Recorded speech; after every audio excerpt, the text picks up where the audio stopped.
Hello everyone and welcome to my channel. Today we will continue to listen to Crime and Punishment to help us learn English through listening, so let's start. Chapter 2. Raskolnikov was not used to crowds, and, as we said before, he avoided society of every sort, more especially of late. But now all at once he felt a desire to be with other people. Something new seemed to be taking place within him, and with it he felt a sort of thirst for company.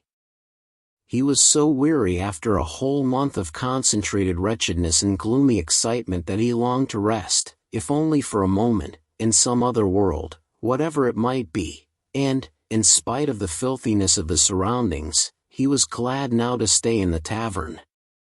The master of the establishment was in another room, but he frequently came down some steps into the main room, his jaunty, tarred boots with red turnover tops coming into view each time before the rest of his person. He wore a full coat and a horribly greasy black satin waistcoat, with no cravat, and his whole face seemed smeared with oil like an iron lock.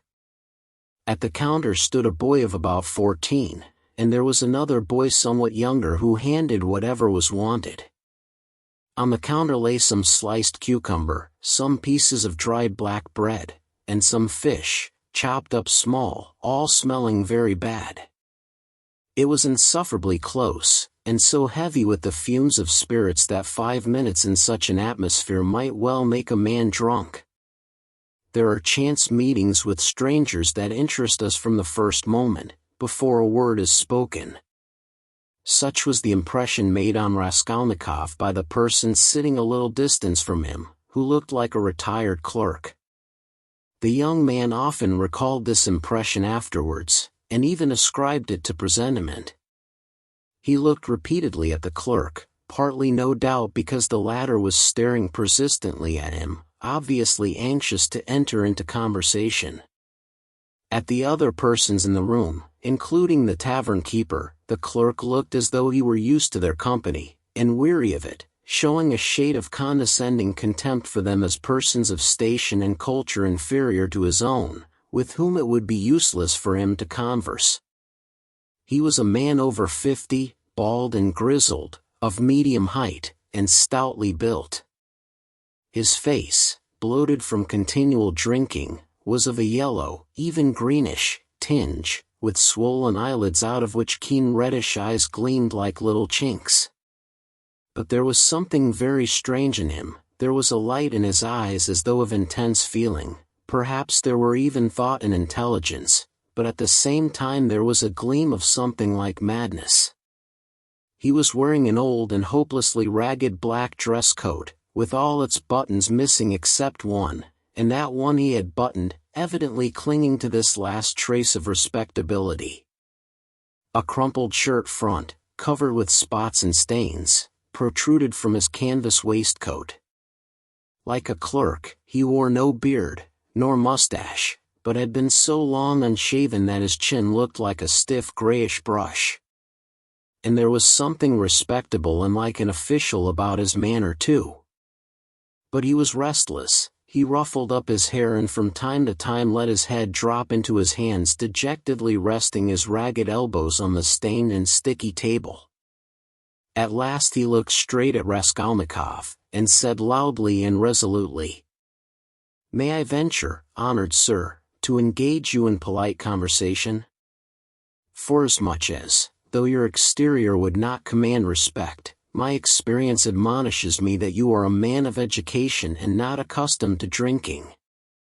I have always respected education when in conjunction with genuine sentiments, and I am besides a titular counselor in rank. Marmeladov, such is my name, titular counselor. I make bold to inquire, have you been in the service?" "No, I am studying," answered the young man, somewhat surprised at the grandiloquent style of the speaker and also at being so directly addressed. In spite of the momentary desire he had just been feeling for company of any sort, on being actually spoken to he felt immediately his habitual irritable and uneasy aversion for any stranger who approached or attempted to approach him. "A student then, or formerly a student," cried the clerk. Just what I thought. I'm a man of experience, immense experience, sir, and he tapped his forehead with his fingers in self-approval. You've been a student or have attended some learned institution. But allow me. He got up, staggered, took up his jug and glass, and sat down beside the young man, facing him a little sideways. He was drunk, but spoke fluently and boldly, only occasionally losing the thread of his sentences and drawling his words. He pounced upon Raskolnikov as greedily as though he too had not spoken to a soul for a month. Honored sir, he began almost with solemnity, poverty is not a vice, that's a true saying. Yet I know too that drunkenness is not a virtue, and that's even truer. But beggary, honored sir, beggary is a vice. In poverty you may still retain your innate nobility of soul, but in beggary, never, no one. For beggary a man is not chased out of human society with a stick, he is swept out with a broom, so as to make it as humiliating as possible, and quite right, too, forasmuch as in beggary I am ready to be the first to humiliate myself. Hence the pothouse.